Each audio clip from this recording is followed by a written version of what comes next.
Wepa, my people, I will be sharing with you a verse in the Bible that has spoke to me and it's been spoken to me in a lot of ways. And is when Jesus feed the 5,000 people, not including children and their wives. He did that miracle, and then something else happened. He told the disciples to get in the boat and get through the other side, and he will be meeting with them later. It has to be a very tiring day because feeding 5,000 people and being part of that spectacular miracle that Jesus just did in that time, and the disciples, being part of it. So something happens, right? That when they get into the other side, to like a storm, we can say, and waves were hitting the boat, and it was, tiring too, because they were like hours, working on that situation. Then the disciples look at something very weird that was walking through the waters, and you can see the character from Peter, impulsive and crazy, but at the same time so passionate for Christ. He said, "Jesus, if that's you, tell me to come."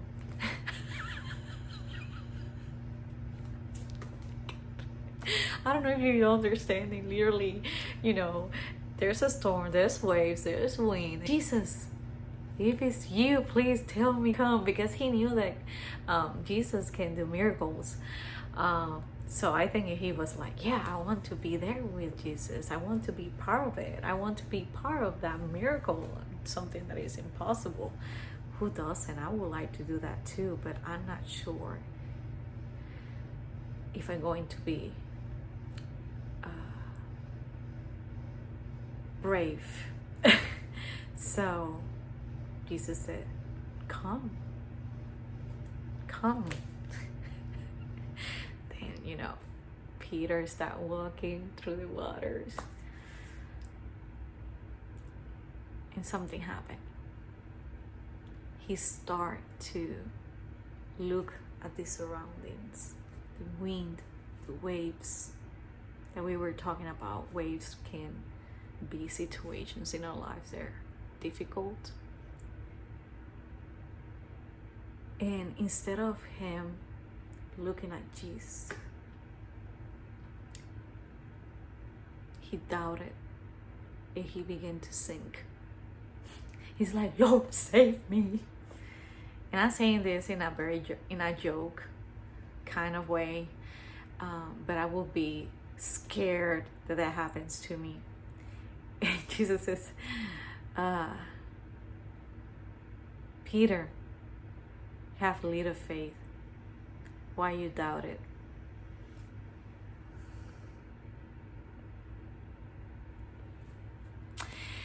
And I'm laughing, but at the same time I'm crying, because I'm like, how many times God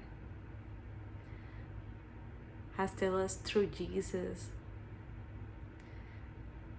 that he loves us, that he cares about us, that he wants the best for us, that he will be with us for the eternity, that he gave his only son for us to be free, and all those kind of promises and things that happens to you and to me personally, that are promises for us and for our generation and for our family.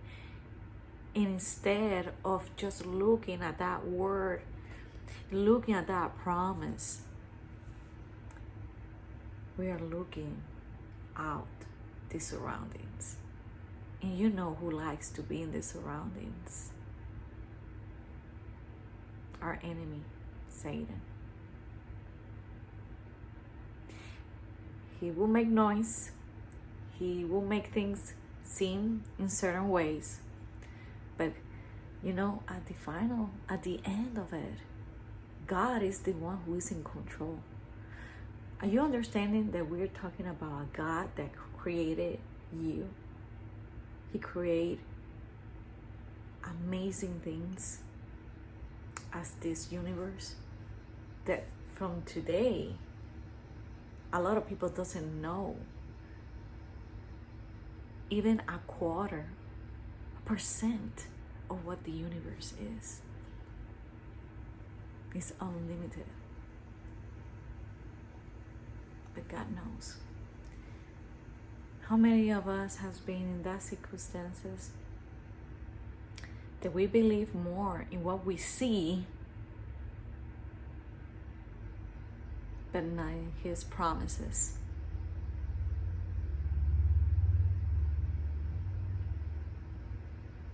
And getting this story all backed up about what I told last video, when Peter rejected Jesus 3 times.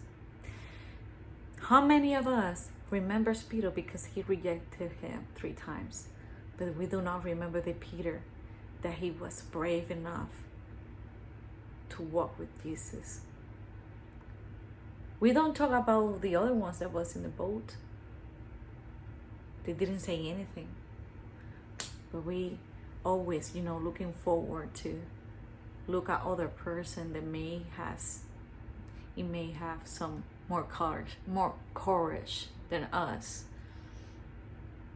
Instead of, telling him, you know what, you try. You did your best. We're like judging.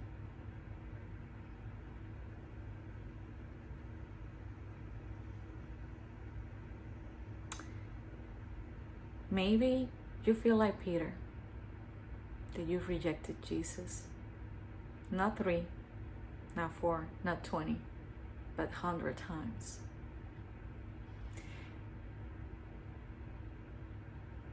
You know what it can happen? The same as what it happened to Peter. And this is one of the verses that I love.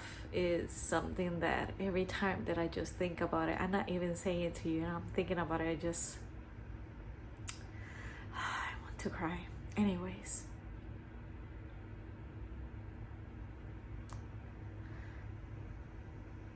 when Jesus was resurrected,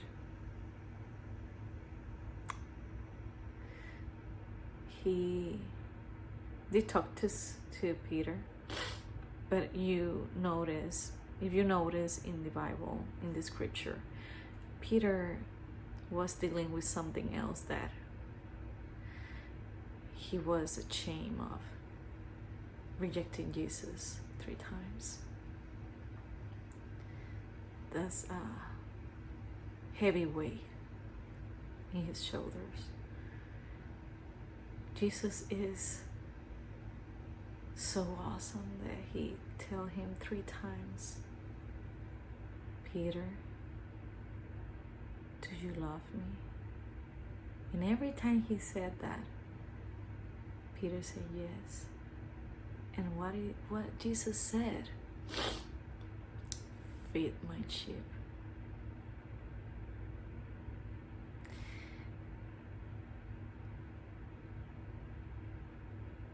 He had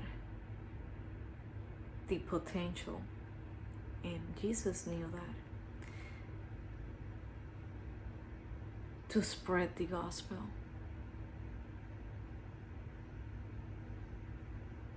That was part of his purposes. Another thing that you should think about, when you're having a lot of situations, things that people judge you and you feel like ashamed and that you're not worthy enough, that's what our enemy wants you to believe, because you have a potential, because you have a purpose, and he doesn't want you to know that. He doesn't want you to be part of God's kingdom. And that's something that is very important to understand. In the area that you're criticized more is where God is going to use you. And that is awesome. Maybe you don't believe in yourself, but believe in what Jesus can do in you. Because of his honor, because of his glory, you can walk through waves and be victorious and successful for his purposes and for his will. Believe it. God bless you all. Bye.